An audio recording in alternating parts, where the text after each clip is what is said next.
صيام متقطع صيحة غذائية غزت العالم كله في السنوات الأخيرة. ناس كتيرة جدا بتعتبر إن الصيام المتقطع وسيلة سحرية للتخسيس وفقدان الوزن. بس هل ممكن يبقى في وجه آخر أكثر خطورة؟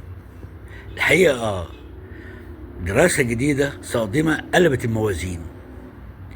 بحسب تقارير نشرته هيئة الإذاعة البريطانية BBC ونشر في جريدة الشرق الأوسط، لأول مرة تظهر دراسة واسعة النطاق تشير إلى أن الصيام متقطع، خصوصا لما يكون الأكل محصور في أقل من 8 ساعات يوميا. أيوة، 8 ساعات فقط للأكل وباقي ال 24 ساعة صيام. الكلام ده قال لك ممكن يرفع خطر الوفاة بأمراض القلب والأوعية الدموية بنسبة وصلت إلى 135% مقارنة باللي بياكلوا خلال 12 أو 14 ساعة يوميا.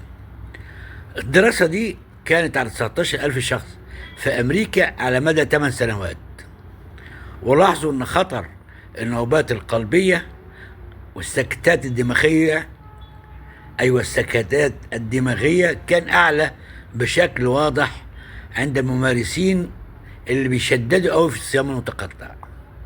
الخطر كان واضح للمرضى اللي عندهم السكري والمدخنين واللي عندهم مشاكل قلبية مسبقة. الصيام المتقطع بالشكل ده كان بيضاف على المشكلة مش بيحلها، أيوة بيضاعف المشكلة تماما. لكن على الجانب الآخر في دراسات تانية بتقول إن الصيام قصير المدى بيساعد في خسارة الوزن وتحسين حساسية الأنسولين وتقليل ضغط الدم وتحسين الدهون في الدم، وكمان آثار مضادة للالتهاب إذا كان الصيام لفترات قليلة. يعني في جوانب إيجابية ومحتاجين بس التوازن.